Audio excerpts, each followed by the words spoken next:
Okay. Sugar. There we go. Okay, so I'm on YouTube and I'm on Facebook right now. So I'm just waiting for people to turn up. In the meantime, I'm from Vancouver. I'm a parenting coach. I've been doing this for 17 years now. And that's about all I got to say. So where are you from? I'm curious. Where are you from? What part of the world? I get people from all over the world. I find it fascinating. So what part of the world are you from? As I said, I'm in Vancouver, Canada. So where are you from?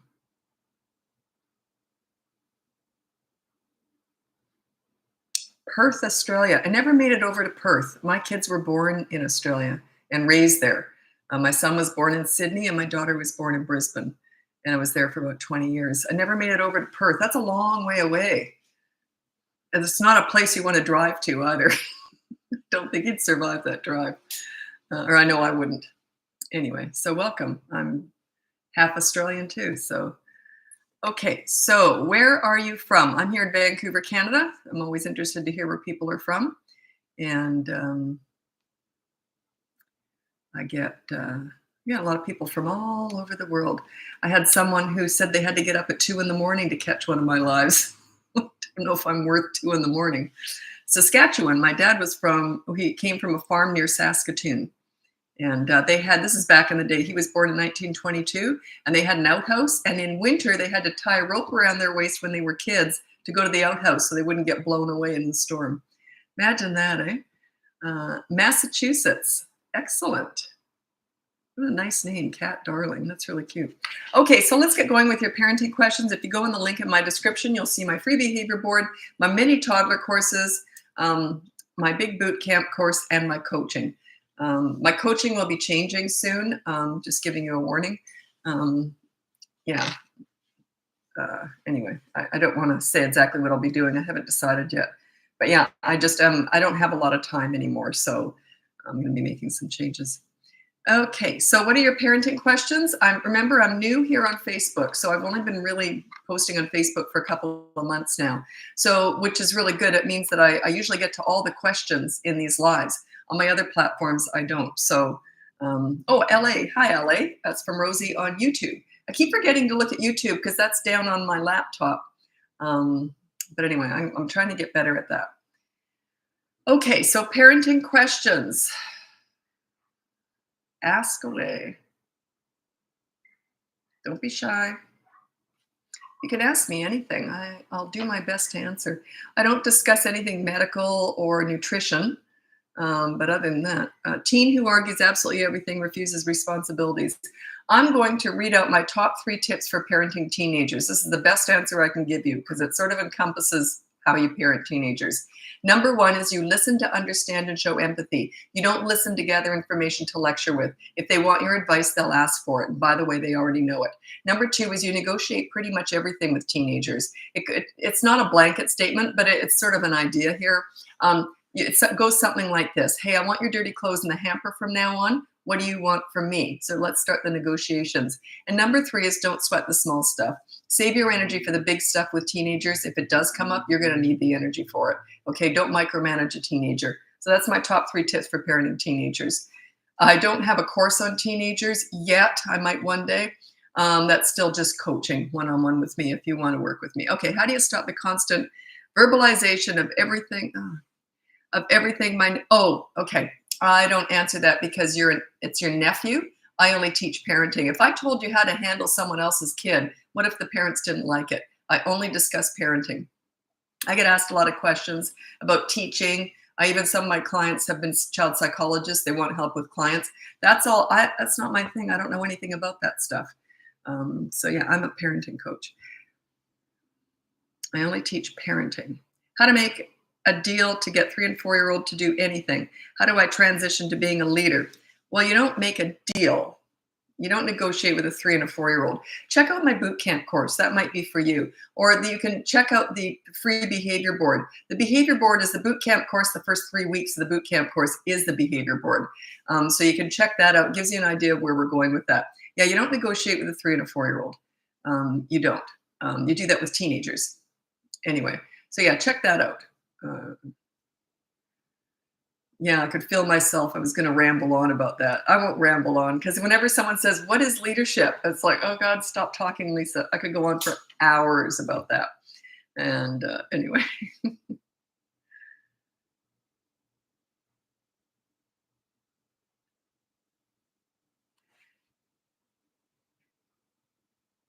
Leanne replied to Leanne. I don't understand when you do that on Facebook. So I'm new on Facebook.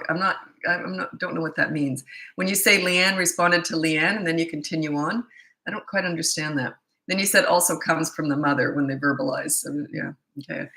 Sorry, I'm just learning on here. I usually do Instagram, TikTok. I've been doing TikToks every day, lives for about a year and a half. And then Instagram for probably 6 months now, maybe less, 3 months. I've only really been on Instagram and Facebook for a couple of months now. I'm learning. So bear with me. I don't know what that means when you answer yourself. Or if you are, is someone else named Leanne answering you? I don't know. Anyway, now a nearly 3-year-old hits his 14-month-old sister, seemingly for fun, runs and pushes her, hits her, runs again. Okay, he's 3. If he's nearly 3 years old, try the behavior board and say, no hitting your little sister. And if he does, she gets to play with his favorite toy for 10 minutes or something. And you play with her with that favorite toy. Don't let him join in. So you did something mean to her. Now you got to do something nice. You share your favorite toy with her. Something like that. Check that out. Yeah, check out the behavior board. It's free. It's in the description. Everything I've got is in the description. I'm sorry, I'm new on Facebook. I don't know if it's called bio, description. Anyway, I got links somewhere on my Facebook page. Rosie said, I used to be on TikTok with you, but I transferred to YouTube just to help you get more followers on your channel will grow. Oh, that's so sweet, Rosie. Thanks so much for that. What Rosie was saying, I've been on TikTok now for about a year and a half, maybe a bit more than that.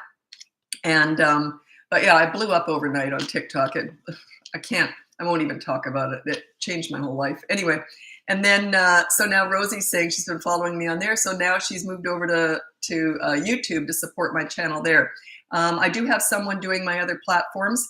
YouTube isn't a big push right now. We're so busy with other things right now. Trying to figure out YouTube. I don't know. Well, the only thing I do is TikTok. I don't know anything else. I don't even understand TikTok. But I do understand parenting. Okay. My toddler keeps throwing toys at me and my husband. He's 16 months. Okay. Check out my toddlers who hit, bite, etc. That would be for you. It's just anything that's violent or aggressive. Violent, they're just toddlers. But you know what I'm getting at. Check out that course. It's one of my mini toddler courses. You can't use my behavior board with under the age of 3 because they can't stop and reason. They're in the moment when they're toddlers. Toddlers is under the age of 3. They're right in the moment and they're all about actions, not words. Okay, Chris, someone on YouTube, I can't read out your name. Teenagers 16, teenagers are my favorite age. Acting out, had an argument and now won't answer anyone. Should I give him his time and check later or keep pressing? Oh God, don't keep pressing. God, no. I do want to give him his space, but worry at the same time. Okay, here's what you do. You give him some space, but also you try and come in and talk about other stuff. He doesn't want acting out, had an argument and now won't answer. Okay, I don't know what the argument was about, but I would start talking about other stuff like the weather. Oh, nice day, but like in other words, make yourself a safe place to land. I'm going to read out my top 3 parenting tips for teenagers. Okay, and the first one applies to this. You listen to understand and show empathy. You don't listen to gather information to lecture with. So don't try and correct him. Obviously, it's a sore point. He doesn't want to talk about it. So talk about other stuff. Say stuff like, oh, do you want to play a video game together? But do not bring that up for a while. I don't know what happened there. If you want to hire me, you could. I could figure it out and tell you how to resolve the issue. But for now, yes, you do give him space, but you still try and talk about the weather and safe stuff, okay? So that's my number 1 tip is listen to understand, show empathy with teenagers. You don't listen to gather information to lecture with. Don't be a right fighter with teenagers. Good luck with that if you are, because they're going to outright fight you like you wouldn't believe. And number 2 is you negotiate pretty much everything with a teenager. It's not a blanket statement, but you sort of get the idea. I want your dirty clothes in the hamper. What do you want from me? Okay, you got to give and take. You give respect to get respect. With all ages, especially teenagers. And number 3 is don't sweat the small stuff. Don't micromanage a teenager. Save your energy for the big stuff if you even ever have it, because you're going to need it. Okay, and if you do hire me, you're not going to like me during the first session. Just warning you, because we don't even go to work on the teenager. All we do is work on you. I got to assess where you're coming from, how you talk to your teenager, and then we're going to start making changes to you. Most parents are frustrated with that, but I've given so many warnings now about coaching about that, so they're usually ready for it. It's all about you. Okay, when they reply to themselves, I think they are just continuing on their original. I think so too. Yeah, when people say, yeah, I know, I agree, because it's always the same name. Like Lisa replied to Lisa. So yeah, you're right. Thanks for that. I'm learning. I'm new on Facebook. Actually, I don't do my own Facebook, so I don't even know. I don't do my Instagram either. I don't understand any of it. I'm doing my best here. Any advice on what to do when a sibling spurs on the other's bad behaviors and they just ramp each other up? Work on the target, I always call the kid. Usually when people hire me, I'll say, which one's the target? But you don't want to make it obvious, okay? If they're 3 and above, use my behavior board, and that is free. So check that out in the link in my description or whatever. So check that out. So yeah, you do have a target, but don't make it obvious. Like, don't put down, stop hitting everyone and being rotten. And then the other kids, oh, make your bed. You know what I mean? Like, you got to sort of make it look across the board. So yeah, if you want to hire me for that, because it sounds like there's multi things going on there, and it can be a little bit confusing. So if you want to hire me, you can. Otherwise, check out my boot camp course. That might be all you need. Set yourself up as a leader with the boot camp course. Oops. Okay, I'm going to flip ahead a little bit here just in case, because what happens is I might be answering older questions and people might be gone, right? 10-year-old verbalizes everything on his mind, even when not relevant to the conversation, and takes over the conversation. I try to go back to the topic, but he continues, seek constant attention. I don't know what's going on there. I don't know. I'd have to assess that situation to find out why he feels he has to be dominant. And he seeks out attention. It doesn't necessarily mean that he's not getting enough attention. It perhaps means he's just steamrolling you, wiping his feet on you, treating you like a dish rag because you're the pleaser parent. I don't know. If you want my help, you'd probably have to hire me for that. I'd have to figure that out, because there could be several reasons for that, and I don't know which one it is, so I can't really answer that.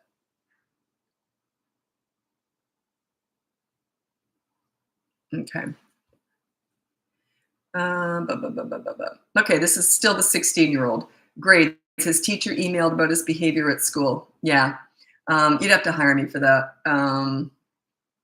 Teenagers are tricky. I keep saying I'll never do a course on teenagers, but I've kind of decided how I'm going to do it now. It'll be hopefully in 2024. It'll just be general, because the reason why I never think I can do a course on teenagers is because I specialize in crisis work. You can't do a course on crisis work, but most parents are not in crisis with their teenagers. So I could just do like a general not in crisis course, right? But if you're in crisis, you'll always need to hire me for coaching, because that's life and death stuff, right? So yeah, that's the big stuff. But anyway, because that's usually what I work with. I specialize in teen crisis work. So, but yeah, they're not all in crisis. But in my head, they are. When anyway, I'll figure it out one day.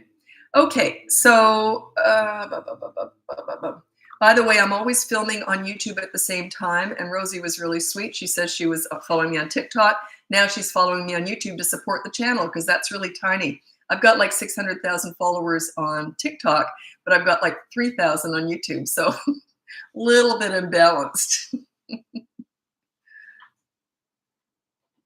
TikTok was easy. YouTube, I don't have a clue what's going on there.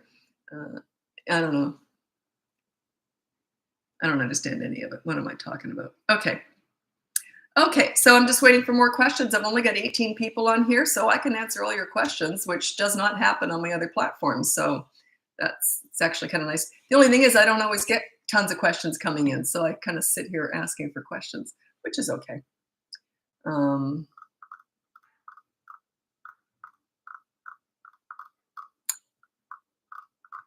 By the way, I mentioned this yesterday. I talked about this I do lives every day, and I talked about it yesterday in the live. I don't have time to answer messages and comments anymore, but if I'm at the gym between sets, now I'm going to try and answer comments in there. The DMs, I can't. They're usually, because they're only helping one person. So if I'm answering comments, I'm helping other people too. But I will never get to everything. I get hundreds of DMs and comments every single day. So if you don't hear from me, I'm doing the best I can here. That's why I do these lives. This is where I do all my free Q&As. So this is what I'm doing instead of the other.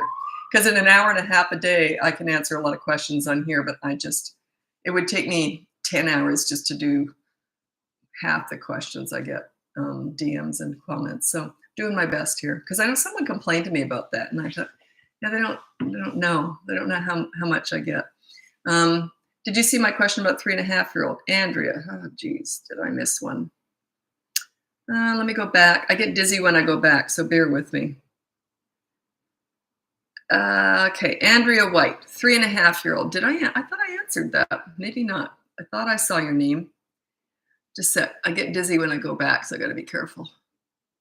Here we go. Okay, yeah, no, I didn't answer it. My 3.5-year-old consequence ideas. My daughter has ADHD and developmental delay. Had to get her to focus on tasks.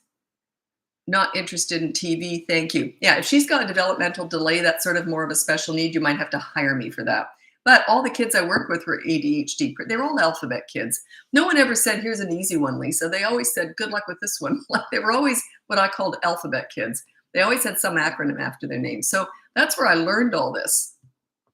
So yeah, if she has a developmental delay, I don't know what that is. That's more of a specialty thing. But you can check out my boot camp course. That's all about you setting up your leadership. And at the very least, just check out my behavior board. That is completely free. And also, you'll be on my newsletter. And I send out those newsletters are different stuff. So you won't see that anywhere else. So plus, I got someone else doing all that, and they're way smarter than I am. They managed to put my information together better than I ever could. I'm good in the lives because I'm feeding off you. But when you leave me all by myself to come up with something, I'm just basically picking my nose. I'm not good at that. But I'm good at, answering questions. Okay, 10-year-old verbalizes. Oh, I already answered that, didn't I? Sorry, I'm going to go forward now. Sorry, I'm new on Facebook. I'm just learning how it works. Okay, 2.5-year-old that co-slept, had to transfer to his own room. Okay, check out my Bedtime Battles course because it's a whole system. It's 2 parts. The first part is how to get them to bed. The second part is how to keep them there. That's the hard part. So check that out because it's a whole system. I can't answer that quickly on here. It's one of my mini toddler courses. It's in the description and the link. And anyway, check that out. It is a process. It's usually one night of hell. It's usually a bad night. So do it on a weekend when you don't have to get up the next day. I love how you talk being a leader, so simple, but we're not doing it. I've yet to look at your online course, which I will. Yeah, leadership to me. Here's what the best story I've got is the pool story. I should tell you that. I don't tell that a lot on Facebook. I usually tell that on TikTok for some reason. I don't know why. But anyway, I usually tell the pool story every single day. It's my best example of leadership. But leader to me is about bringing out the best in kids so that they feel good about themselves when they're with you. They like themselves when they're with you. They're proud of themselves when they're with you. They want to please you because you become their mentor. Okay, anyway, I'm going to tell you the pool story. It's my favorite parenting story, and it's a true story. It just sort of encompasses what I think of as leadership parenting. Anyway, it's a true story. My son was 8 years old. It was his birthday party. We had a pool in the backyard. My husband at the time took our daughter somewhere. So it was just me, and I was looking after 6 8-year-old boys in the pool. So it was, and I didn't know all the moms. I used to work at the school, so I knew all the kids. They all knew me. But the moms didn't know me, and they were worried, like one adult and 6 little boys in a pool. So anyway, the ones who didn't know me said, do you mind if I stick around? And I said, no, you can stay as long as you want, but don't talk to me. All I'm doing is counting heads because I'm a safety net, right? So they all left. Anyway, so it was me and I'm counting 6 heads in a pool. But I said to the boys, I said, by the way, Whaley cannot go in the pool because I can't see behind him and I could lose 3 kids. They could drown behind Whaley. Whaley was a giant blow-up toy. We didn't have a foot pump and I didn't want to blow him up by my mouth again. So I put him way off to the side. And anyway, sure enough, kids get in the pool. One of the kids took Whaley in the pool. So I said to him, Whaley, out of the pool now. He said to me, no. And my son went like this because he knows mom knows how to take care of business. So he was going to enjoy the show. I was in fully clothed in that pool and I had that 8-year-old boy out sitting beside me on the bench like that. He didn't even know what had happened. It was so fast. And I said, you're going to sit with me for 10 minutes now. So anyway, and then my son got Whaley out of the pool and the other 5 boys were playing and I was counting 5 heads now. Now, when this kid's sitting beside me, all I did was talk about soccer, what PlayStation games he likes, how well he did on a test that I had helped him with. So I'm building him up, chatting away. I'm focusing on the good kid.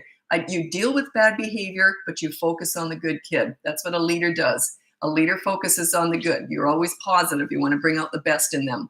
Anyway, 10 minutes later, I said, okay, 10 minutes is up. Go back in the pool and have fun. I couldn't get rid of him. He kept talking and talking and talking. And for the rest of the part, I mean, finally he went in the pool. My son got him in. I kept looking at my son, help. Anyway, finally my son coerced him back in the pool to play basketball or something. Anyway, so the rest of the party, can I help you with this, Lisa? He was all over me. Now that's leadership. Now, here's how I'm going to break it down for you now. I laid down the law right away, okay? I said I'm a safety net. I'm not going to lose any kids today. And so Whaley cannot go in the pool. I explained why. They were 8. They weren't 3. They were 8. I wouldn't have been alone if they were 3. Anyway, so they were 8 years old.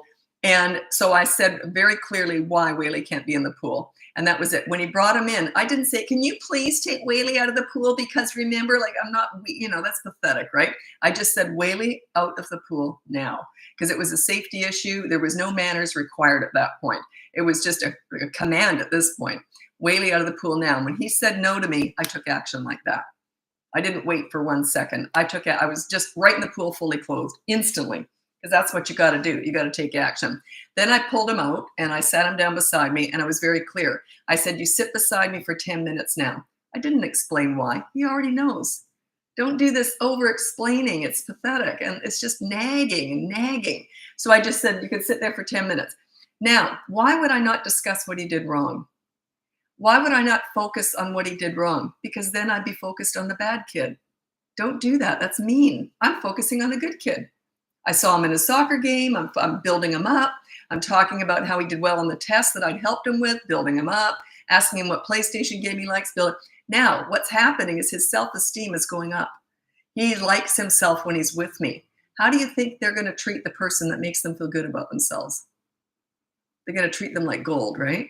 Right? That's what leadership is. It's mentorship. You give respect to get it. You make them like themselves, make them feel good about themselves. Anyway, the funny part was hours later, his mom picks him up and she said, were you as rotten as always? And he kicked her in the shin and off they went. I thought, oh, geez. The poor kid, the poor mom too. She didn't know what to do. Anyway, so that to me is leadership. You're building them up, okay? Make them feel good about themselves. Yeah, too many parents are so busy trying to talk about everything they did wrong. How do you think they're feeling? They're going down and down. By the time you're finished with them, they're just a mess, right? And they're just going to be more and more, it becomes who they are. Their bad behavior becomes who they are if you focus on it. Where you put your energy and your focus is what grows. I put my energy and focus in finding the good kid. I've worked with a lot of kids who were really handfuls. And believe me, I needed a microscope to find the good kids sometimes, but I always focused on it. That's what I did. I worked with delinquent teenagers. And believe me, I needed a telescope to find the good in them sometimes. And I used to joke about that and tell them that too. Okay. Yeah, parents tend to want to go on and on and on about what you're doing wrong. Think about that. What if you made a mistake at work and your boss kept going on and on and on and on and on about what you did wrong? Wouldn't you just want to kill yourself, or quit? You know what I mean? Like, you just feel like crap.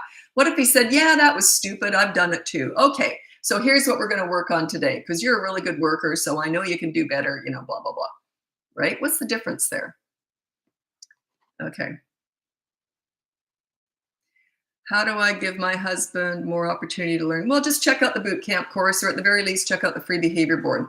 The boot camp course is based off the free behavior board, but we only do that for 3 weeks. Then we go into the gold zone. That's the in the moment discipline is week 4. Everyone wants that. I never used a behavior board because I'm level 10 with what I teach, but you're learning. The behavior board is a teaching tool, teaching parents how to get respect with children. That's all it is. You got to give respect to get it because you're on there too. And your consequences are fun for the kids. Like if you mess up and yell, you have to play hide and seek with them for 10 minutes. Probably not a 12-year-old, but you have to do something they like. You know what I'm saying? And you don't want obedient little soldiers here. You want children who have a voice. My kids, I'll tell you, if I messed up, holy moly, were they ever quick to point that out? Gee, Mom, weren't you being a little bit unfair there? And I was like, yeah, I was. Okay, what do you want? So I was accountable, very much so. And because you got to give respect to get it. You don't just demand it. You got to command it by showing them how it's done. I respected them, so they respected me.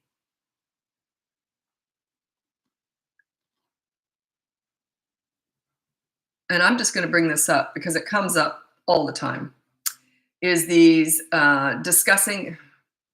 I get so frustrated by this. Okay, calm down, Lisa. The trend right now with toddlers is to discuss big emotion. Oh, it just frustrates the heck out of me. It's such a trend, and I have to repair this damage in coaching. It's frustrating. Is to discuss big emotions and big feelings with toddlers. You know, have mini therapy sessions with toddlers. Toddlers do not need mini therapy sessions. It's garbage. That was invented to make the mom feel good about herself. Let's help you self-regulate. Let's discuss big feelings, big emotions. Toddlers do not need therapy sessions. They need consistent corrective actions to learn. Therapy sessions are just invented to make the mom feel good about herself. They're all about the mom. Has nothing to do with the toddler. I know it's trendy. I saw it come in 30 years ago. Drove me nuts. I remember thinking, what a freaking disaster. It came in with the participation awards. That's what it came in with. That's when it started. It all started with participation awards. 30 years ago, I saw that happen. I thought, are you freaking kidding me? You turn up and you get an award? Talk about raising self-entitled snowflakes with mental health issues. You didn't validate my feelings. I'm just the bus driver lady. Like, that's what you're raising, self-entitled snowflakes with mental health issues. Well, I'm exaggerating, but I'm getting my point across here. But it's all that same, I call it the please your parent style. I don't know what specific methods are underneath that because I've never looked at them because I stay in my lane. I'm kid taught. I've never read a book on parenting. I don't know who else is out there. Haven't got a clue. And I'm very careful about that. I stay away from all that. I've been asked to do some pretty big shows on panels about parenting experts arguing their different parenting styles. I wouldn't do that in a million years. Could you imagine? To let them all fight it out. Yeah, I could care less what anyone else is teaching. I'm just teaching you what kids have taught me. I'm kid taught. Kids have taught me this. Teenagers are the ones who said, Lisa, you got to teach this stuff. No one's ever talked to us like you do.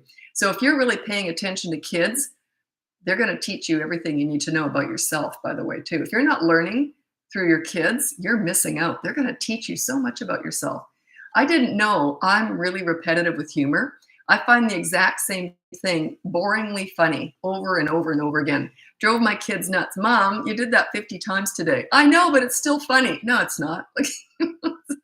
So now I'm more aware of that. I still do it, but so yeah, they're going to teach you about yourself. Okay, so if my 3-year-old is hitting, he's the target. Yeah, we don't tell them that, but there always is a target when people hire me. According to the behavior board, I play with his favorite toy with his younger sister because he hit her. How do I handle him trying to join the play? He's only 3. You can physically stop him from joining in. You can say no. It'll probably be a battle. That's okay. It's supposed to be ugly. What I mean by that is if they don't fight back and have a fit when you start taking control, because if you weren't in control before, it doesn't happen if you're already a leader. Like my kids really never fought me because they understood I was already a leader from day one, and they just kind of pick up on that energy. But if you're not and you're trying to become a leader, they're going to fight you tooth and nail. That's good. That's good. You want that because you want to show how calm and in control you are. So you got to be willing to go through the storm to get to the rainbow. Everyone wants the rainbow, but the storm is how you get there. There's no rainbow without a storm. There's no lesson without a scene, a fit, or a tantrum. That's where the gold is. That's where the lesson is.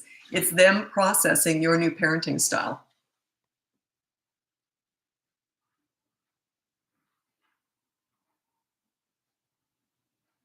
I don't do the therapy sessions, but I do name the emotion. You're really frustrated, but I won't let you hit. Okay. I got a comment about this. I got to hit see more because it's my thumb. I don't know if it's fat thumb or something. I can never hit the see more button. See more. There we go. This is Jade. I don't do the therapy sessions, but I do name the emotion. You're really frustrated, but I won't let you hit me. Would you even do that? No. Why? That's for you. If you want to do it, fine. But I find the more words make you look weak.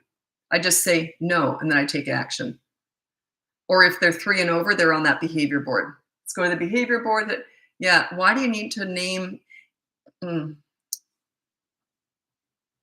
Okay. My now 6-year-old is great at telling me about how he feels, so I think there's benefit to it. It happens organically when you're a leader. You don't need to do that. If you want to, go ahead. Go ahead. But I find silence is golden. The more words you use when you're disciplining a child, the weaker you look. I get real quiet. If I'm ever disciplining a child, I get really quiet. My son used to say, if my mom ever whispers, run, because I'm very businesslike. It's just all business when I'm disciplining. So yeah, I didn't like that. So what you're going to do is empty the dishwasher tonight. Do you understand? And that's it. Then I forget about it. Then I'm back to being fun mom again, or fun Lisa again. But yeah, that's up to you if you want to do that. It's for you though. Just know that it's for you.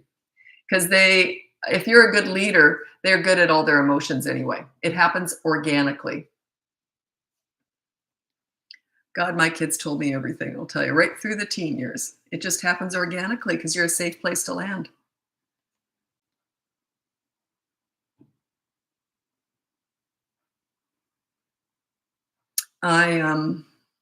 When I probably don't want, oh, wait a minute. I've been on here for 30 minutes now. Yeah, I'm going to transfer over now because my voice starts to give out. So now I'm going to go over to Instagram if you want to join me there, or you can join me on YouTube.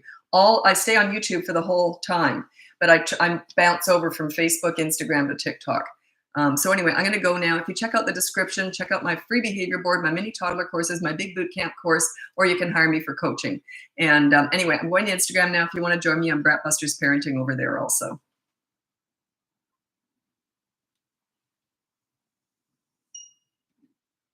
Okay, Instagram. Yep. And there we go. Okay. Okay, Chris Sutton, about the 16-year-old, you're going to have to hire me for all that stuff. I can't answer. If he's driving and you're worried about safety, that's not a quick live answer. You'd have to hire me for that. Teenagers, I don't have any courses on teenagers right now. So I'm answering someone on YouTube. Instagram's funny. Everyone turns up all together right away. On Facebook and TikTok and YouTube, they turn up. They come in slow. Everyone just instantly is on live on Instagram. It's interesting, isn't it? I don't understand how all this works. Anyway, my name's Lisa. I'm in Vancouver, BC, and I'm a parenting coach. If you go in the link above or in my bio, whatever it's called, you'll see my link. And you'll see my free behavior board, my mini toddler courses, my big boot camp course, or you can hire me for coaching. That's all in the link. That's all the stuff I've got to offer in my business. So, and also I don't answer parenting questions anywhere but on these lives. I don't have time. Every so often I'm going to try and go into comments and answer, but that's only like in between sets at the gym. So it won't even be consistent. But yeah, I'm doing my best here to keep up. But these lives, I'm really consistent with the lives. Texas, hi Texas. I got to get there one day. I don't know why, but I feel like Texas is calling my name. I don't know why. I see myself in Austin, although I'd like to hit Houston and Dallas too. But I see myself visiting Austin because I'm a super health freak and I'm a vegan. And someone said, "Oh, you'll love Austin." So I don't know if that's right. Is it Austin, Texas? Yeah, I'll probably get there one day. Okay, this is from Vickville. Okay. My 1.5-year-old son hits himself when he gets angry. Don't know where he got this from. How do I stop him? You just physically have to restrain him whenever they get angry. If they hit because they're aggressive and they're trying to get their own way, that's different. I have a mini course on that. If they hit themselves during a tantrum, I have a course on that. But if they just get upset and they start hitting themselves, I don't have a course on that. That's a little bit different. You just say no and you just physically restrain him. If it gets that bad, if he's hitting himself, you don't say where. Oh, by the way, they're going to try stuff like that. Toddlers are crazy. They're going to do stuff like that. You say, I don't know where he got it from. He's a toddler. I'm going to read out my top 5 tips for parenting toddlers, and it will address this. But yeah, you just physically say no, and you hold his hand for a second, let go. And if he's doing his head, banging his head on the coffee table or something, get him a foam helmet for a while. First time he does it, put the helmet on and leave it on. He'll eventually learn, I don't like this thing. I'm not going to bang my head anymore. But yeah, they're going to go through stage after stage. Here's my top 5 tips for parenting toddlers. Number 1 is child-proof your home so you never have to say no. Number 2 is you set up a toy rotation system so they're never bored. Number 3 is you connect with the toddler in their world. You go to the park and roll down the hill with them. You don't go to the nail salon with them. And then number 4 is you discipline them in their world. They're all about actions, not words. So stop with the mini therapy sessions discussing all their big feelings. That's garbage. That's just for the mom. Toddlers are about consistent corrective actions. And a toddler is under the age of 3, by the way. Because they're right in the moment. They're all about actions. You have to be very, very, very consistent. If you forget, if you do it 9 times out of 10, they'll remember the one time you didn't do it. So you got to be really consistent. Just pick a battle per week and go with it. And it might come back again. Toddlers are crazy. And that leads to our very last point. Number 5 is stop trying to figure them out. They're not figure-outable because they haven't formed yet. They're brand new, fresh human beings. They've got one marble and some tumbleweed in there. They're cute as a button, but they're all feet, no brains. I always call them crazy, but they just haven't developed sanity yet. They're not there yet. Imagine if you've only been in the world for 2 years. In the first year, you were a potato laying on a mattress. Like, come on, they just haven't formed yet. So they're crazy, right? Instagram notifications are why we all show up. Yeah, but y'all show up like that. It's like all right at once. And I know you get notifications on Facebook and TikTok, but everyone filters in slowly. It's just weird how it happens. I'll get the same number or more in TikTok, but they come in slower. It's just, I can't figure it out. But yeah, on Instagram, as soon as I turn up, everyone's there right away. It's weird. How do I teach my toddler boy to respect toddler girls and not play rough? Is he under 3? Consistent corrective actions. You don't it sounds to me like you're trying to reason with them. You don't reason with a toddler. They're about consistent corrective actions. You do it enough times, they won't get it the first 10 times or the 50th time, maybe the 100th time. So it's got to be consistent. I'm kid taught. I know I've never read a book on kids or never ever read a book on parenting or kids. They taught me all this stuff. I figured them out by watching them and working with them. I used to volunteer. I started volunteering in daycare centers when I was 11 years old. Who does that? Like, it's weird. And even the daycare workers used to ask me, how do you do that? They love being with you. You're fun, but they listen to you. They respect you. I didn't know how to answer that, but I was leading back then. I was watching them. I was figuring out what they needed. And I knew they needed fun. I always lead with fun because discipline is this much parenting. Fun is this much of parenting. You want to be fun. Kids are drawn to fun. They're drawn to you. And they realize, hey, wait a minute, if I act out, she's not fun anymore. So like you take it away while you're disciplining, right? So they don't like that. I never had leverage when I was working with kids. So I had to use that. I took away fun Lisa just for a minute or so. I just say, I didn't like that. So I'm just going to sit here and look at my fingernail for a minute. They hated that. But then they didn't act out again. So yeah, fun was my leverage. Okay, you're going to hate my answer, Victoria. What do you recommend for toddler playing rough with dogs? If you can't control it and keep the animals safe, rehome the animals. I'm an animal lover. I would never let my kids hurt an animal. They never stuck their hand in the bird cage. They never picked up our dog or did anything like that. Oh, it just would not have gone over with me. So yeah, if you can't control your child from hurting the dog and can't keep the animal safe, rehome it. That's mine. I would never put an animal through abuse like that. If they're really being rough, I just couldn't do it. Toddler yelling at me, is this normal? Whether I say something good or bad, he yells back. Well, when you say toddler, is he under the age of 3? And also if he is 3 and over, you can never put no yelling or anything attitude or personality based on the behavior board anyway. So the behavior board is for actions, not attitude. If you yell, you put no yelling is your rule. It's always your rule if you yell. But if he's always yelling at you, it just says he doesn't respect you. So work on your leadership skills. Remember, it's never their fault. It's your fault. You take the blame and then you also take the credit when they're great. Whenever someone would say to me, oh my God, your kids are so nice. They're so easy. I always said, thank you. I never gave them credit. I took all the credit. So yeah, take the blame and the credit. So leaders take all the responsibility for their children's actions. So work on yourself and your leadership skills. And they don't yell at leaders. They just don't. They just don't. When they're toddlers, they'll try anything. When they're under the age of 3, they'll try anything. But by the age of 3, they don't yell at leaders. They just don't. So work on yourself. Between the ages of 3 and 12, their behavior is 100% a direct result of your parenting. 100%. Might be 99.9, but it's pretty darn close to 100%. Their basic personality, their basic nature, you don't want to squash that. That's not what I'm talking about. I'm talking about their behavior, how they treat people. Their respectful nature, that's you. They get that from you. It's learned behavior through your leadership. That's why the boot camp course is from 3 to 12 years old, because you're the same parent. That's when you're at the height of your leadership and they want to please you because they look up to you. You're like a mentor. They like being with you. You're fun. You bring out the best in them. Teenagers are different, and under the age of 3, they're just nuts anyway. So yeah, but 3 to 12 is you're at the height of your leadership and they want to please you when you're a good leader. That's why the boot camp courses age.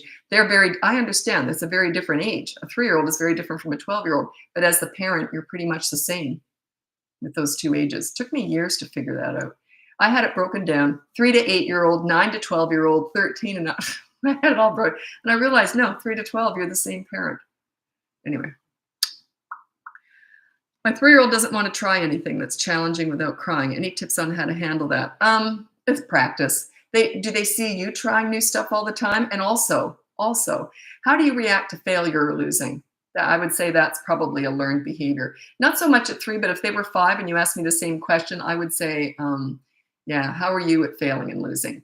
Like if I lost, like, okay, I play hard to win, but I never care if I win. My mom used to say, you're such good sports, me and my brother, really good sports. We're not sore losers at all. We play to win, but we don't care if we win. Does that make any sense? My mom used to say, I'd rather lose and play well than win through luck. Like she always emphasized the playing and trying. So she always said, oh, it's better to try something you're not great at and try something new and fail at it than to just keep doing what you're good at just so you can win all the time. So that comes from you. Teach them that failure is great. That means you're trying new things. It's like, oh God, I sucked at that. You should have said, well, I would say that I sucked with little kids, but I mean, oh, I was terrible at that, but boy, I sure gave it a good go. Like I would try anything. I have no dignity or shame or anything. I would try anything. And my kids saw that. So I play to win, but I don't care if I win. Thoughts on picky eating. My son too only wants salami and cucumbers. Are you sure he's not pregnant?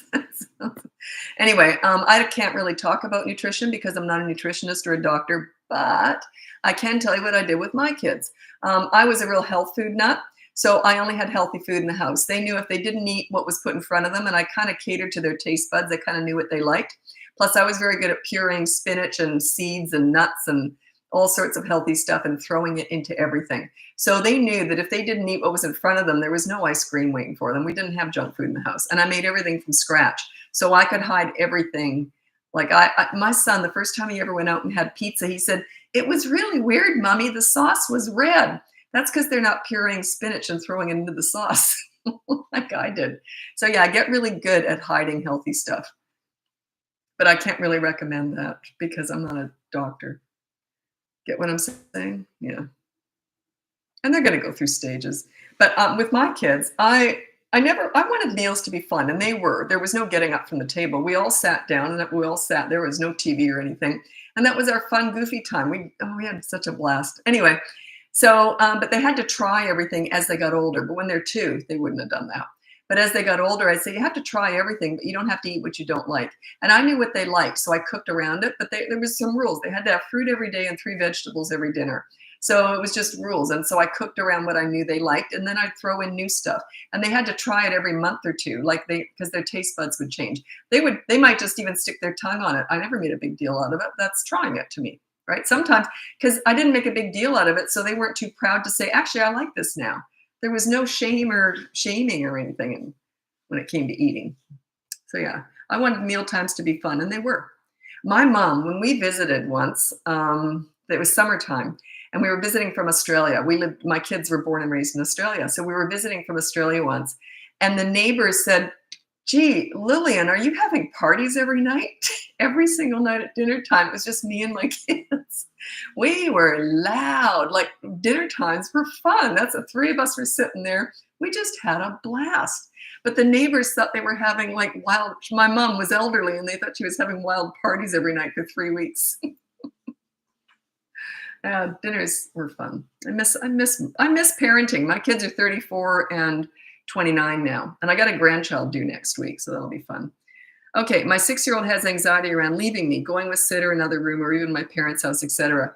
Yeah, I don't know why at 6 years old they have separation anxiety, but just make it like pulling off a Band-Aid, leave quickly, and just say when you're going to see them next. Okay, I'll see you later. Or if it's nighttime and you got a sitter, I'll see you in the morning. So leave with a cheery when you're going to see them next. But yeah, you just got to keep doing it. But I don't know why at 6 years old, I kind of want to look into that. What are they insecure about? I don't think it's fear. Separation anxiety is usually based on fear. I would say that's based on insecurity, but why? Anyway, if you want to hire me, it might just I don't know, you might want to look into that. I don't know. I'd have to assess that.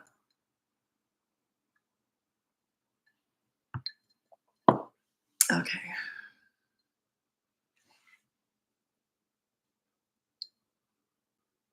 Well, what to do when a 2.5-year-old won't listen? No, they don't listen. That's right. Example, when it's time to wash hands before dinner. So just say, okay, we're going to have dinner now. Wash your hands. And if they won't, you physically take them in there and wash them with them. You got to physically overpower 2.5-year-olds. That's like when people say, what do I do when they don't want their diaper changed? I say, well, do it. Like, you don't let them win these battles when they're 2.5 years old. You don't let them win the battles. You just take them in there and do it. They'll get used to you say, they'll get used to the fact, well, it's going to happen anyway. So, and I never yell or anything. I never yelled at my kids ever. And I was never yelled at. It's just, okay, time to wash your hands. If they'd said no, I would have picked them up and gone in there and washed them with me. Whether or not they had a fit or a scene or a tantrum would have been irrelevant to me. It's going to be done. So it's like a business transaction. I don't get any, there's no emotions involved in that kind of stuff. When you're taking charge, then they just learn, oh, when mom says something's going to happen, it's going to happen. That's why my kids never fought me, because they just knew they understood you got to do what you need to do before you can do what you want to do. If they wanted to eat, they had to wash their hands first. If they wanted to watch TV, they had to put their toys away first. They just learned from a really young age it was going to happen. Like, that's just, sounds like you're trying to argue with your 2.5-year-old. I wouldn't do that. And I never repeat myself. Say, we're going to wash your hands now. It's dinner time. I wouldn't say it twice. Makes you look weak. You don't want to look weak. Like if a kid said no to me. So this would have been my reaction. Okay, we're going to wash our hands before it, and they said no. And I'd just go, pick them up and go and wash your hands. Like it would be like, it's happening. It's going to happen. So it's your choice whether it gets ugly or not. It's none of my business.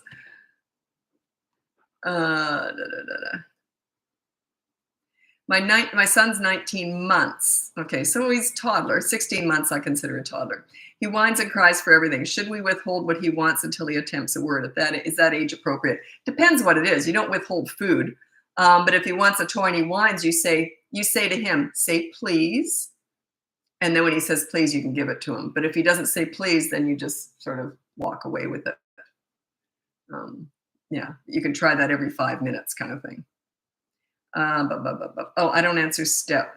Oh, so stepdaughter. So the mom's no longer in the picture, but do you have custody? I only teach parenting. And the reason why I don't discuss step parenting is because if I tell you something and the biological parent doesn't like it, you see, I only teach parenting. I don't know your relationship. I often work with step parents, but I need to know what your relationship is. Yeah, because I get a lot of questions from aunts, uncles, grandmothers. What should I do? I don't answer any of that. I only teach parenting. Whoever has custody of the kid is who I talk to. Sorry, I've got to skip ahead because I always forget Instagram doesn't do it for me, and people might have left. I don't want to answer old questions in case they've left. Okay.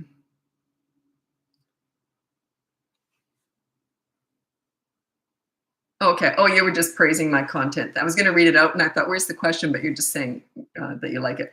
That's good. I'm on here because I know I'm helping people because I hear about it every single day, and I'm really grateful for that. I mean, it's just really nice to know that you're helping people. That's why I do these lives every single day. So I got a lot of information, and I just feel the need to spew it out every single day. Yeah. Do you know my least favorite? I'm actually considering getting rid of it, is when I get someone for one session on a coaching call. Because one, it really is 3 to 5 sessions is best. Because the only reason I leave that there is I feel bad if people can't really afford more, Anyway, so that's why I've left it there. But there's only so much I can do in one session. I get almost in panic mode trying to throw as much information at them as possible because I can't catch up with them next week. I can't do a follow-up. So yeah, I find that quite frustrating. Yes, I have custody. I've adopted. Oh, okay. I forgot your question now. Sorry, you're gonna have to ask again. So it's April. I'll remember that. I'm adopted, by the way. So I get clients who say, "How do we?" Because they've heard I'm adopted, then they've hired me to say how you teach a kid how they're adopted. My mom was very bright. I was adopted in 1960, and I was a newborn. Anyway, she was very bright. She was ahead of her time. My dad didn't want to tell me I was adopted. He thought it because that implies shame. Secrets imply shame. My mom said, "I'm telling her." I was 2 years old, and I can remember her telling me I was adopted. I had this little dark baby, this little black baby. I had that thing till I was 30 years old, and it shriveled up, and I cried when I threw it in the dumpster. Anyways, I love that thing. Anyway, I chose it and everything. I just loved it. And she told me I adopted this little baby. And she said, because you were chosen. And then throughout the years, we talked about it all the time. She goes, "You're so special because you were chosen." So I used to feel sorry for kids who weren't adopted because they were just had. I was chosen. Mom said she overshot and she had to pull back. And she goes, "Other children are special too, just because they're had." But yeah, it's funny. But she got phone calls from the neighbors' the moms. So, "Can you please tell Lisa to tell our children they're special too, just because they weren't adopted? Now they think they're not special." Oh God, what a pain I was, eh? Oh God, 10-year-old is super sarcastic. Well, that's usually learned behavior. There's got to be some payoff for that at 10 years old. I don't know what you mean by that. Like, yeah, are they mean? There's sarcastic and then there's mean. Yeah, that's a subtle thing to work with. You'd have to. Yeah. I don't know what to say to that because I don't know how it's done. Is it mean, or is it just everything you say? Yeah, that'll be the day, or so. I don't know. So yeah, I need to assess that. How do you handle biting? Well, if it's a toddler, check out my toddlers who hit, bite, etc. course. It's one of my mini toddler courses. All my courses and coaching and my free behavior board, it's all linked in the bio or whatever it is here in the description. Am I on Instagram? Yeah, I'm on Instagram. Anyway, so check that out. 20-month-old that throws food. Okay, I'm going to show you what I do. If they throw food, the first time they do it, I say no, I pick it up and I throw it in the garbage. Then I hand feed them. You got to be fast though. They've got to connect. I throw it, I get hand fed. You can't just throw it in the garbage. Then don't do the mini therapy sessions. Don't go on about it. You know you're not supposed to throw food that's not very nice. Oh God, I hate all that stuff. It's just garbage. Anyway, it's so frustrating for me because that's not their language. Their language is quick actions. So anyway, they throw food, I'd go no, and then here you go. And I'd be hand feeding them for the rest of that meal. They might not have another bite. They can have a healthy snack later, like in an hour or something. But for the rest of that meal, I'm hand feeding them. Okay?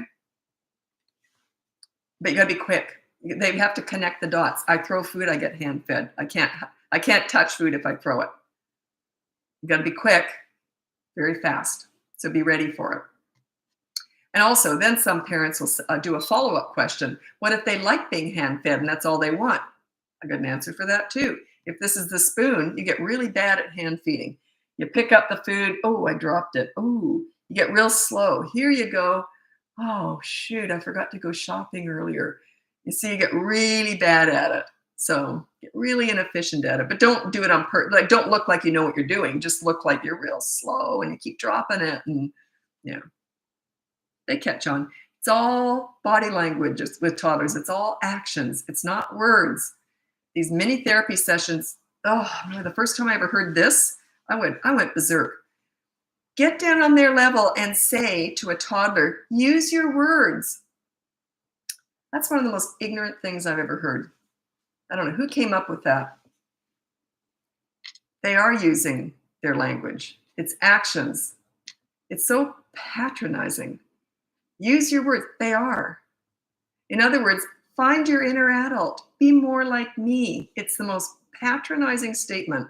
I don't know who invented that, but I hope people aren't still using that. That's an old one.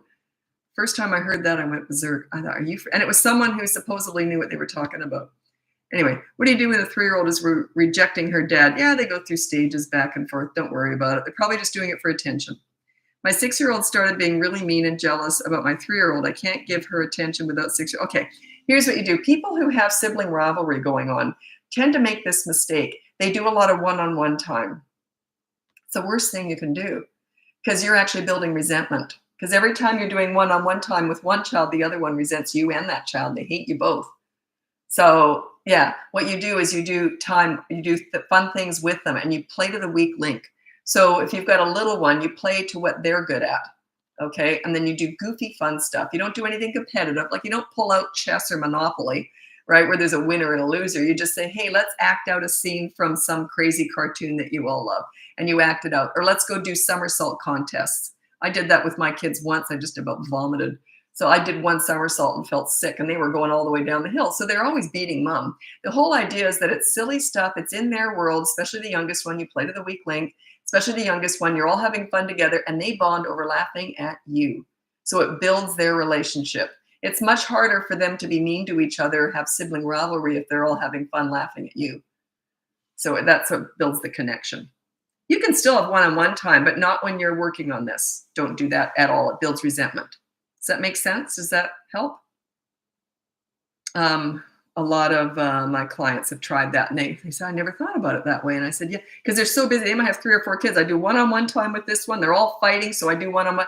I said, that's why they're all fighting, because that's when you're building resentment. They're like, oh, wow, didn't even think about that.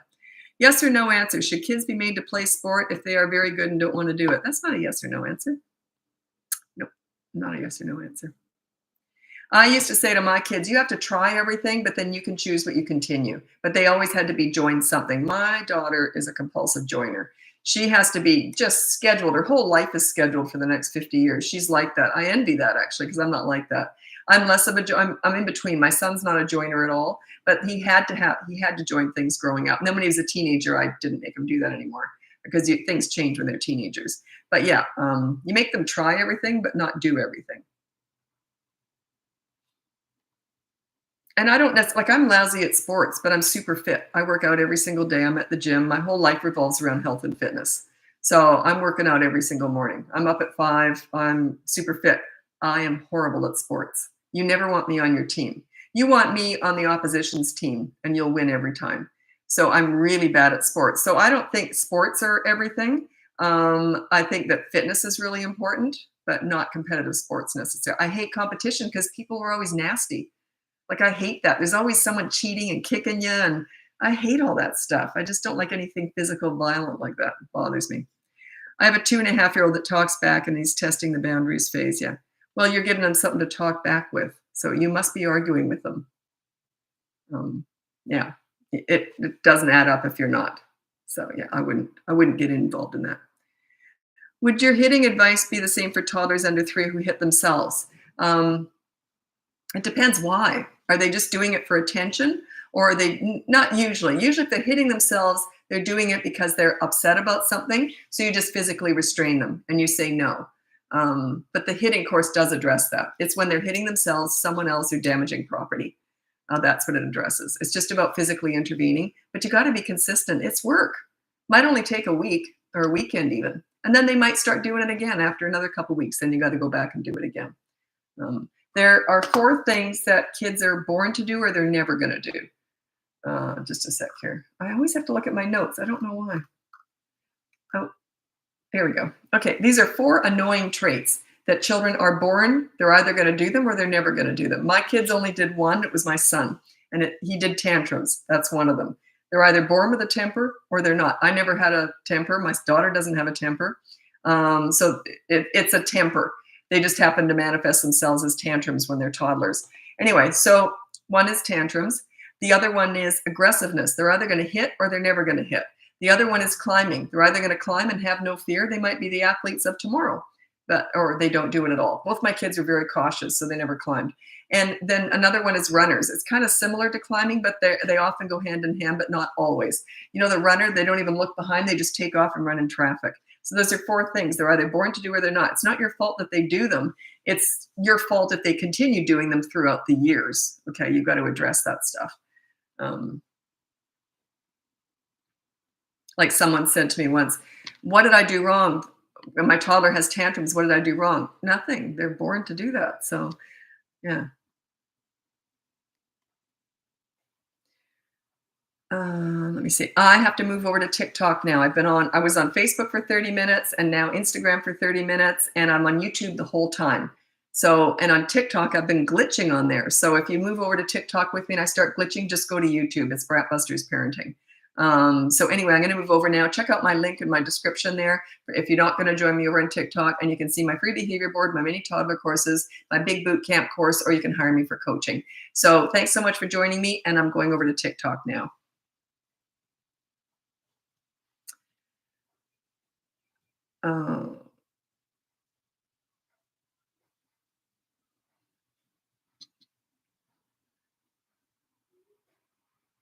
Sorry, YouTube. Just bear with me here.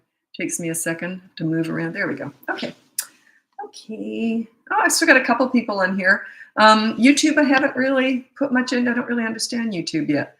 One day I'll get going with that. My focus was TikTok, then Instagram, now Facebook, and then yeah, YouTube's not a social media site. It's a search engine, so it's quite different.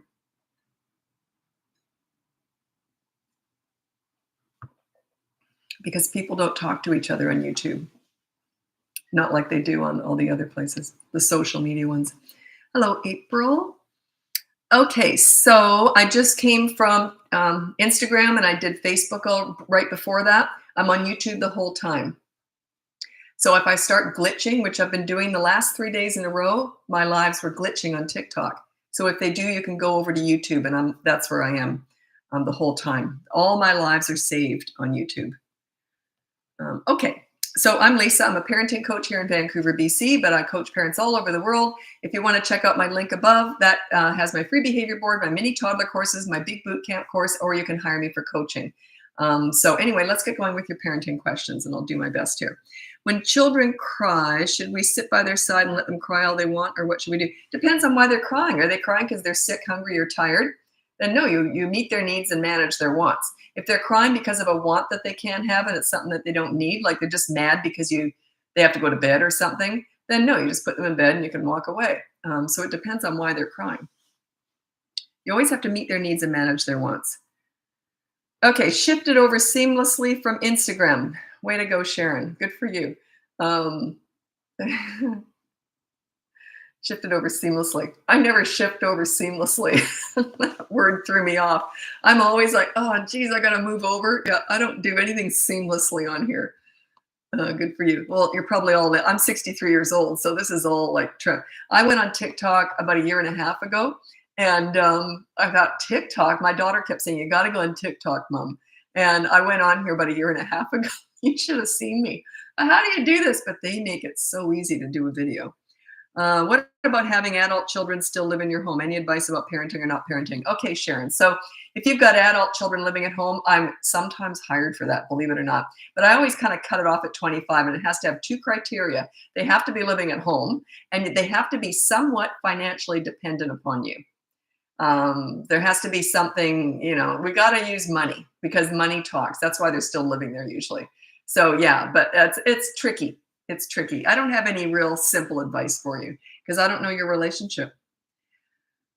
Okay. Sorry, I want to watch so bad, but it's just freezing and repeating. I know. This is day 4 of that now. Go on YouTube. I'm on YouTube right now. So if I'm glitching and it's not working, all my lives on TikTok have been glitching. This is day 4 of glitching. I should look that up, figure out what's going on. TikTok glitching. I don't think I'll get an answer though. Okay, TikTok glitching. So if I'm glitching and it's not working on here, I'm on YouTube at the same time. So it's Bratbusters Parenting. Okay, so yeah, this is day 4 now of me glitching on TikTok lives. Facebook was perfect, Instagram was perfect, YouTube's perfect, TikTok's been glitching. I have no idea why. Anyway, so ask questions. That's what I'm here for. I'm just waiting.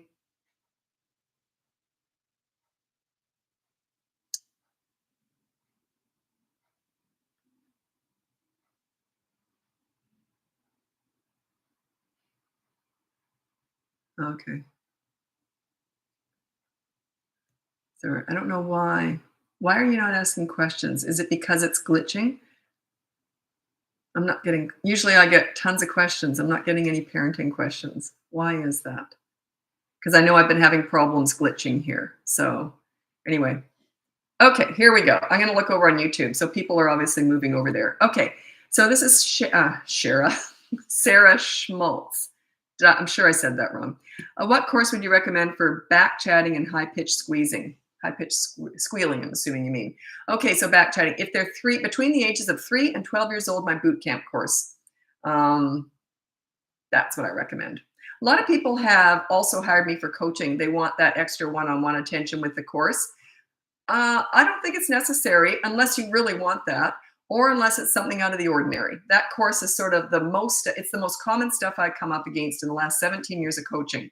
That's what it's based on. But yeah, that course is just, I pace that out, and it's just paced out to start you slow, make it easy for you. You ease into it. Don't rush it. You can stretch it out by a week or two, but do not rush that course. It's 5 weeks. Okay. I missed it due to the glitching. Yeah, the glitching. TikTok's glitching. Nothing I can do. If it is, you can move over to YouTube. YouTube is working just fine. Okay. Okay.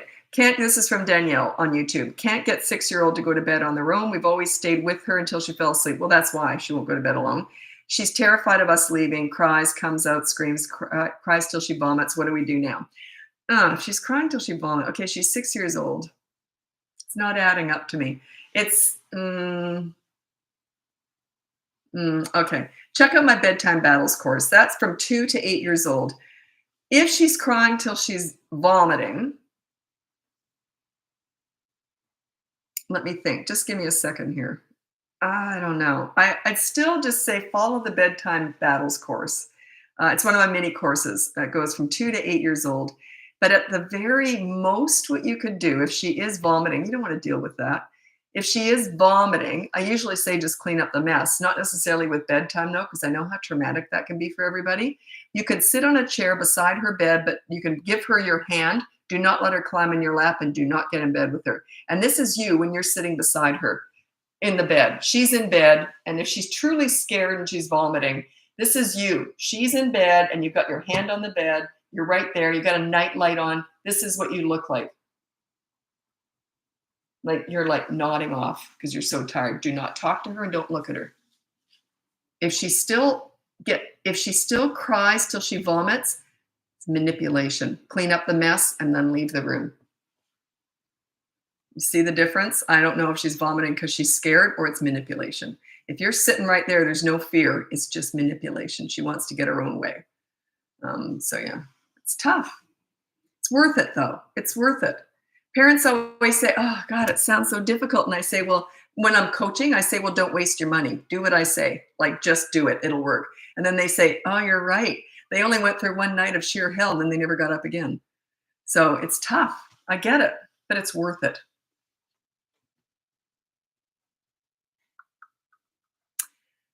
Hello, I'm not able to put my 3 kids. Okay.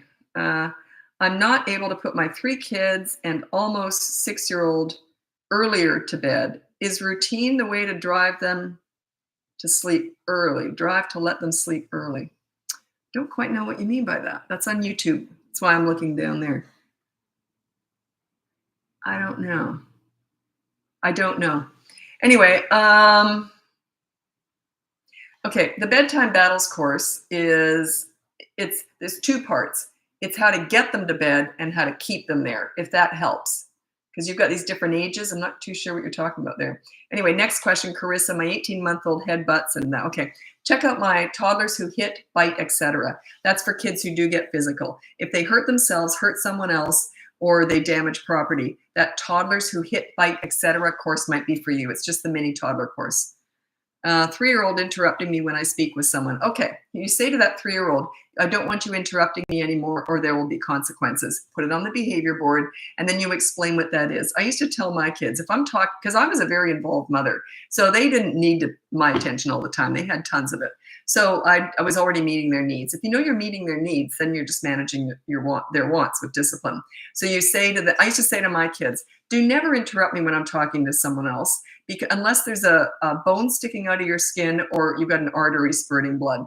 So they never interrupted me. If they did, they knew there would have been a consequence. There would have been no TV that night or something. So you have to have a consequence. That's how they learn. You don't try and reason with them. It's like police saying, you know, you shouldn't be speeding and you know, you shouldn't, you know, and there's never a ticket. Would you listen to them? What if your landlord said, I'd really like it if you'd pay rent? You know, you should pay rent. It's the right thing to do. But there was no consequence for never paying rent. Some people might not pay rent. There's a consequence for everything in life. The sooner you teach your children this, the better, the easier their life is going to be. You're making life miserable for them if you don't teach them this. Self-discipline is a gift that you give your children. How can they possibly have self-discipline when they're adults if they've never been disciplined as a child? If they've never learned you got to do what you need to do before you can do what you want to do? I taught my kids that. They would never have asked to watch TV if they hadn't done their chores first. It just wouldn't have happened. Because I would have gone, what? You haven't even done your chores and you want to watch TV? I would have gone like that. And they would have gone, oh, sorry, Mom. And then they would have done it. So they knew from a really young age, you got to do what you need to do before you do what you want to do. But their chores were not like, like fixing up the whole house. Their chores were very reasonable. And I set them up for success. They were very reasonable, easy chores to do. So you always got to be reasonable with your children too. A lot of people's expectations are out of whack. And what they do is they expect so much. They say, that's it, I'm going to take charge now. And then they go full force and they go overboard. And then they can't maintain that. And then they tank again, up and down. They're inconsistent. One day they're in charge. The next day they're a mess and the kids are in charge. That's why that boot camp course is paced out. It teaches you how to just go slow. And you ease into this leadership stuff because a lot of parents get it all wrong. That's it. I'm in charge today and that's it. We're going to address this and that and this and that. We only do one rule per week. Ease into it.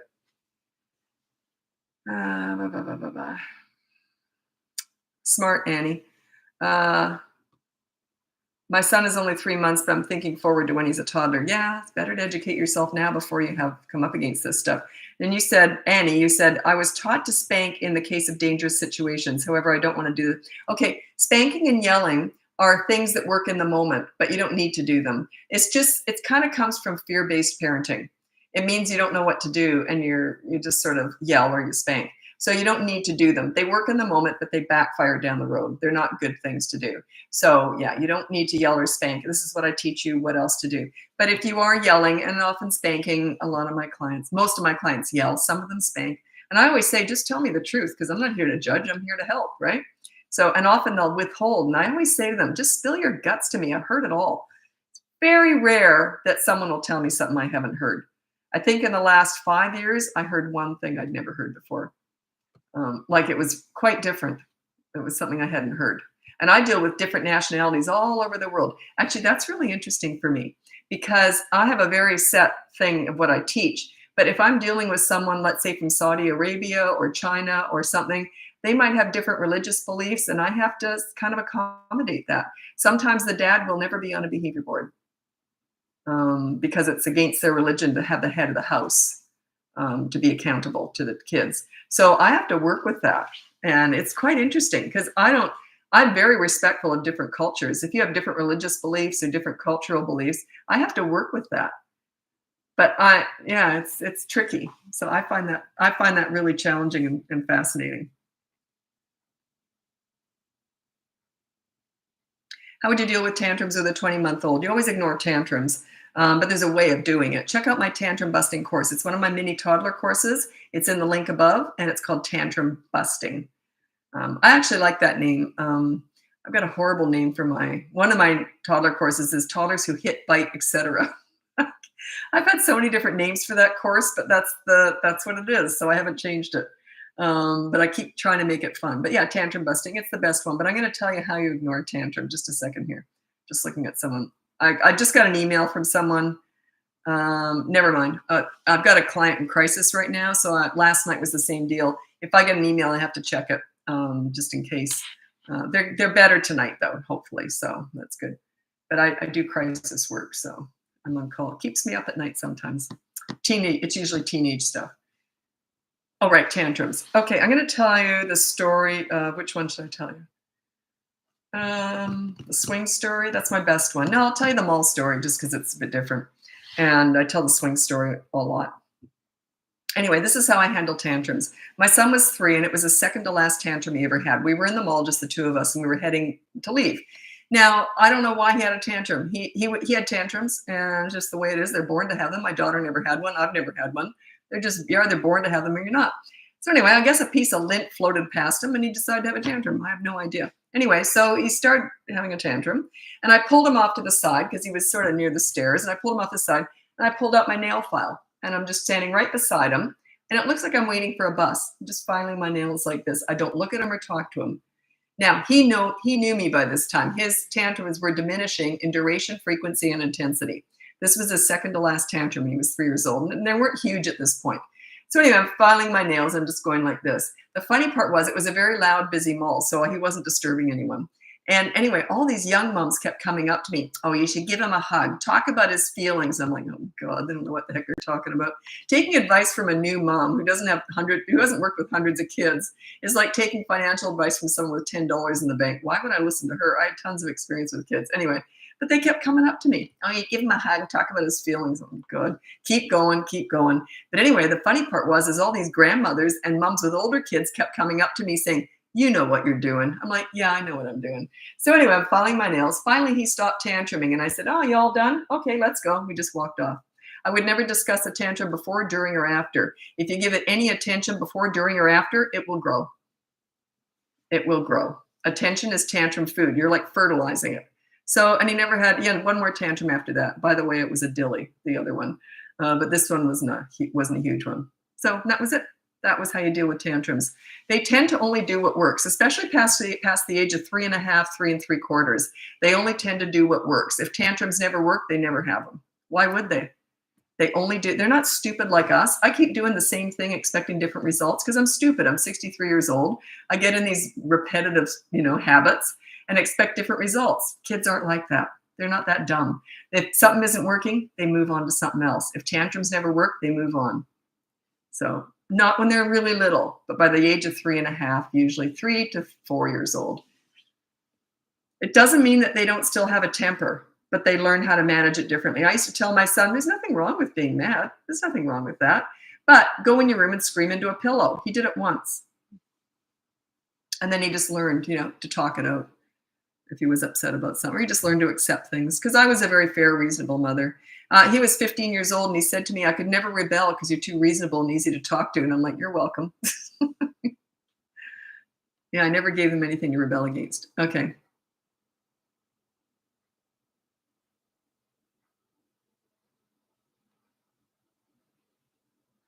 Okay, so obviously I'm not glitching on here tonight as much, but I was earlier. I was glitching a lot before on here. How do I handle, well, you didn't really ask me a question, Destiny. How do I handle 15-month-old with eating? Eating what? Like, what do you mean? I don't quite know what you mean by that.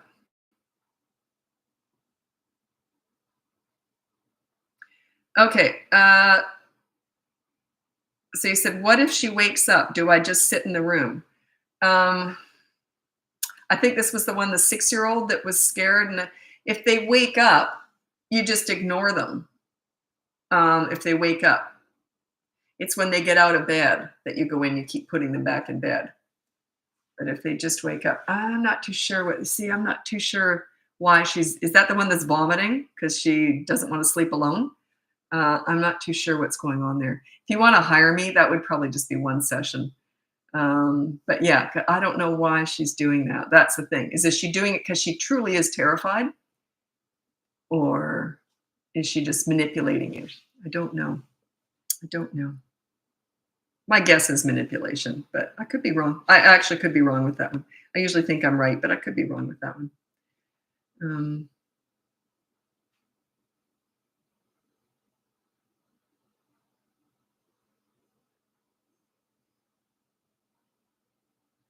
Okay. It's a whole bunch of talk about hours and sleep, and I'm not following the whole thread there, so I'm lost. Okay. I'm going to tell I just told it on either Facebook or Instagram. I can't remember which one, but I'm going to tell the pool story just because it bears repeating. It's such a good story. It's a true story, and it epitomizes what I think of leadership parenting as. It absolutely encompasses everything that I see as leadership. Okay. Now, I always say that you address bad behavior, but then you focus on the good kid. And I never worked with easy kids. I used to have to use a microscope to find the good kids sometimes. And when I was mentoring troubled teens, I needed a telescope. And I used to tell them that. Like, I got to focus on the good kid. I just can't find it anywhere. Did they all laugh? Not at first, but they usually caught on. Anyway, so yeah, you got to deal with bad behavior, get it over and done with, and then you focus on the good kid. So the pool story, here's how it goes. You've probably heard it a million times, but it bears repeating. True story, my son was 8 years old, it was his birthday party, and we had a pool in the backyard. So it was me and 6 little 8-year-old boys, and I was just counting heads because I'm a safety freak. So anyway, I said to them, Whaley cannot go in the pool. I had this big blow up Whaley way over to the side because I said, I can't see behind him. 3 of you could die and drown and I couldn't even see you. So I said, Whaley can't go in the pool. Sure enough, one kid brought Whaley in the pool. And I said to him, Whaley out of the pool now. He said no. And my son went like this because he knew mom knows how to take care of business. Fully clothed, I'm in the pool, dragged that kid out. And I said, you can sit beside me for 10 minutes now. So, and then my son was, got Whaley out of the pool, and then I was counting 5 heads in the pool and talking to this kid. The whole time he's sitting beside me, I'm talking about how I saw him play soccer. He got a goal, how he did really well on the test that I had worked with him at school on. Then I asked him about all his favorite PlayStation games. Finally, 10 minutes was up, and I said, okay, 10 minutes is up. You can go back in the pool. I couldn't get rid of him. He kept talking to me, talking. Finally, I kept looking at my son like, help. Finally, my son said, we're going to be playing basketball in the pool now. Come on. So finally, he went back in the pool. For the rest of that party, the afternoon, that kid was all over me.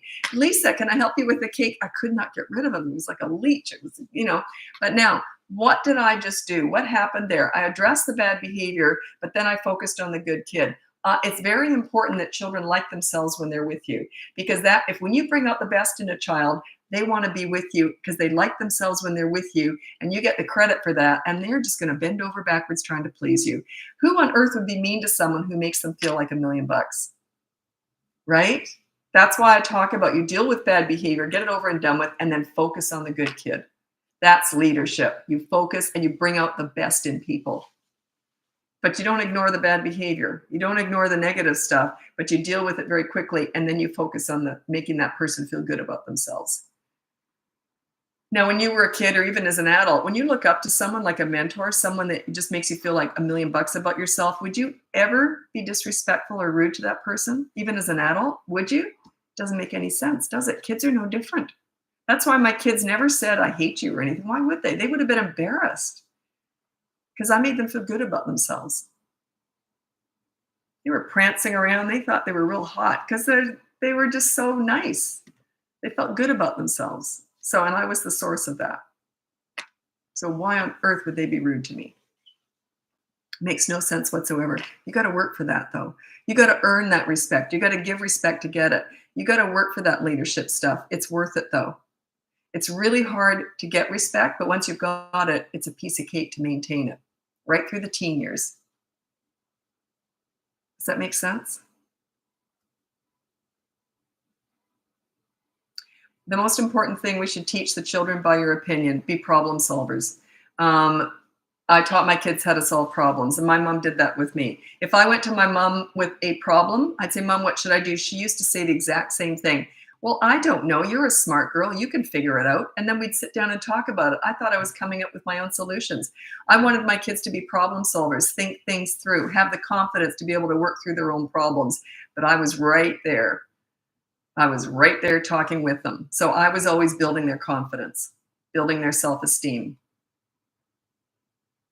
I never really told them what to do.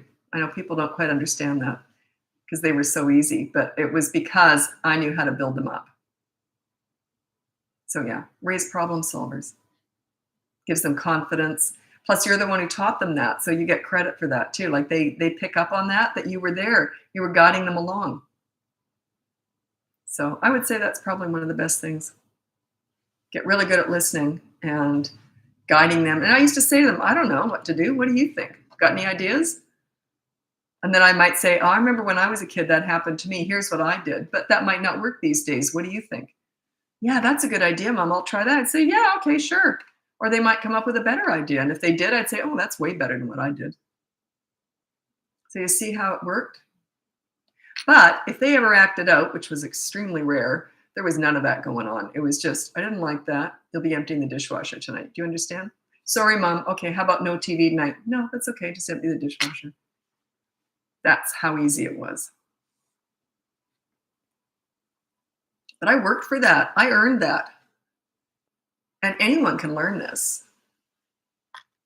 Anyone. A huge portion of my clients are teachers, principals, and child psychologists. Why would that be? They have child development degrees. I couldn't do their jobs. They're brilliant at what they do, but parenting's different, and they're learners too. They want to get it right. That's a big part of it. It's not that they're struggling more than other people, but they're learners and they want to get it right. And they identify that it's parenting's different from anything else because it's personal. Like all their jobs are institutional and businesses. They're different. But yeah, parenting's personal. It's a different role. That's why they struggle.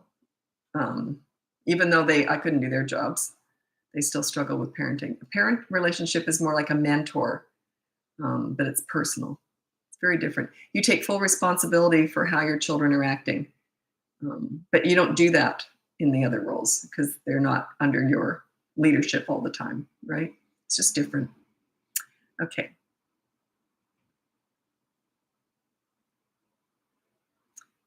Okay. Oops. My almost 3-year-old had the biggest tantrum out in the store, coincidentally in front of police. Yeah, that happens. I'd just be standing there filing my nails like this.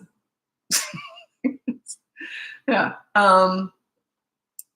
What was something happened a while ago with one of my kids? What was it?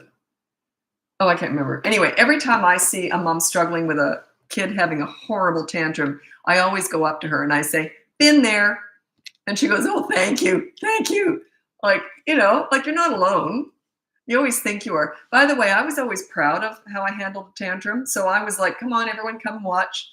Like I knew, because I had so much experience with kids. So I knew when I'm standing there filing my nails, I was proud of that. So yeah, just own it and just roll your eyes. Whenever someone looks over at you, just go, crazy kid. Look like it really doesn't bother you. Oh, this was kind of embarrassing. I felt kind of bad about this, but my son had a tantrum he had tantrums with transitions. When he had to leave, he loved the gym daycare. I used to go to the gym every day with him and he went in gym daycare. He loved it. He was like 2 years old and we had to leave. So he had a tantrum. He throws himself on the ground near the reception at the gym. So he throws himself on the ground. So I just stand off to the side and ignore him. And these older women were going up and they go, "Oh my God, you poor little boy." And I'm like, "Oh God, don't talk to him." So, and the gym was loud anyway, so it wasn't really disturbing anyone. So one of the women, I didn't know this, she went into the daycare to get the daycare lady thinking he'd escaped from daycare. And she comes out and she sees me standing there and she goes, "Oh no, that's his mother. She knows what she's doing. Just leave him alone." But the poor daycare lady had to come out. That's what I felt bad about. But anyway, this lady I guess she thought he was all alone. I don't know. But I was just standing there, just ignoring him. Finally, he got up and I said, "You all done? Okay, let's go." Yeah, impossible to watch. Sorry about that. You can go on YouTube. I'm almost done now anyway, but on YouTube. I know this is day 4 now of my TikTok lives glitching. I don't know why. They're not glitching on Instagram, YouTube, or Facebook, just TikTok. So I guess TikTok's having some issues. But I'm also on YouTube, so you could be joined. Like a lot of people have moved over. So sorry about that. Yeah, buffering again. Floof. Okay, I may as well just get going. I find that because I know how it's impossible to listen to someone when it's doing that. Anyway, thanks so much for joining me. If you go on the link above, you can see my free behavior board, my mini toddler courses, my big boot camp course, or you can hire me for coaching. So I'll be back again tomorrow on Facebook, Instagram, and hopefully YouTube doesn't glitch. I'll be on there too the whole time. And then hopefully TikTok will stop glitching by tomorrow. Maybe they'll figure it out. Anyway, thanks so much for joining me and we'll talk again soon. Bye now. Okay, bye YouTube.